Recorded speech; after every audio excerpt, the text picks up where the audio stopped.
শিলচর শহর তথা কাছাড়ের প্রত্যন্ত অঞ্চল থেকে শুরু করে আজকে যোগাযোগ ব্যবস্থা যে বেহাল পরিস্থিতি, বিশেষ করে শিলচর এবং শিলচর শহরতলির রাস্তাঘাটের যে কঙ্কালস্বরূপ অবস্থা, মানুষ বীতশ্রদ্ধ।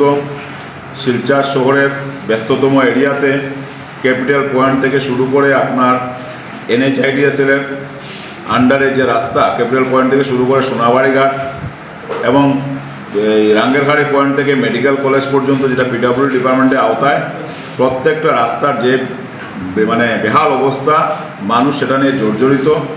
আমরা কংগ্রেস দল বারবার জেলা প্রশাসনের মাধ্যমে মুখ্যমন্ত্রীকে স্মারকপত্র দিয়েছি, জেলা প্রশাসনের সাথে কথা বলেছি, কিন্তু আজকের দিন পর্যন্ত কোনো ধরনের কোনো সরকার পক্ষ থেকে বিভাগের কোনো ধরনের কোনো হেলদোল নেই।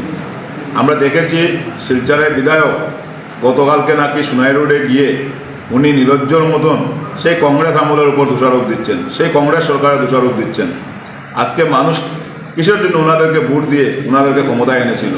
আজকে 8 বছর যাওয়ার পর আসামে বিজেপি সরকার এবং কেন্দ্রে 10 বছর যাওয়ার পরও ওনারা সেই কংগ্রেস আমলের কথা বলছেন, যে কংগ্রেস আমলের রাস্তাঘাট নিয়ে আজকেও শিলচর শহরে যে 2-3টা রাস্তাঘাটের অবস্থা একটু ভালো, সেটা সেই কংগ্রেস আমলে বানানো রাস্তাঘাট।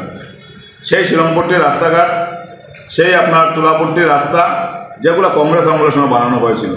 ওনাদের আমলে শিলচর শহরে একটাই কাজ ওনারা করতে চাচ্ছেন, যে শিলচর শহরের নামে বিভিন্ন ধরনের উন্নয়নমূলক প্রকল্প এনে কীভাবে ওনাদের সাঙ্গপাঙ্গদের, ওনাদের যারা লেজুর ভিত্তিক, ওদেরকে দিয়ে কীভাবে ঠিকাদারি করে সরকারি টাকাটা কীভাবে লুটে পুটে খাওয়ার ওনাদের একটা অপচেষ্টা।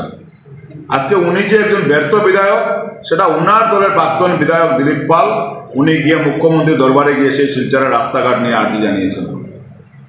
দিলীপ পালই প্রমাণ করে দিয়েছেন যে বর্তমান বিধায়কে শিলচরে উন্নয়নমূলক কোনো কাজ করতে পারেননি বলেই আজকে উনি যেতে বাধ্য হয়েছেন মুখ্যমন্ত্রীর দরবারে। আজকে যদি শিলচরের বিধায়ক যদি শিলচরের রাস্তাঘাট নিয়ে সচেতন থাকতেন, তাহলে আজকে প্রাক্তন বিধায়ক গিয়ে মুখ্যমন্ত্রীর কাছে যেতে হতো না। আজকে সেটাই লজ্জাজনক ব্যাপার। আমাদের শিলচরবাসী হিসেবে আমরা লজ্জা হয় যে আমাদের শিলচরে একজন সম্মানীয় বিধায়ক, আজকে উনি শিলচরের উন্নয়ন নিয়ে ব্যর্থ, সেটা ওনার দলের প্রাক্তন বিধায়ক প্রমাণ করে দিয়েছেন। আজকে উনি গিয়ে আবার মুখ রক্ষার জন্য মানুষকে আবার লালিপপ দিচ্ছেন যে দুর্গাপূজার আগে শিলচরের রাস্তাঘাট সোনা দিয়ে লেপন করা হবে। ওনার মুখ্যমন্ত্রীর কাছে কোনো ধরনের জাদু আছে যে আজকে 3 বছর এবং আগে সর্বানন্দ সোনোয়ালে 5 বছর যাওয়ার পরও যে রাস্তাঘাট কংগ্রেস আমলে ছিল, সেটাও আজকে নরকঙ্কালের মতন অবস্থা হয়ে গেছে। আজকে ওনারা বলছেন 2 মাসের মাথায় দুর্গাপূজা, ওনারা বলছেন যে মুখ্যমন্ত্রী 2 মাসের ভিতরে রাস্তাঘাট সুন্দর করে দেবেন।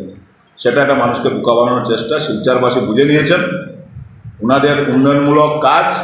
আমরা ওনাকে আহ্বান জানাই যে শিলচর শহরের মানুষের পর দিয়ে যে পৌরসভা, সেই পৌরসভার নির্বাচন যেন অতি সত্বর করানো হয়।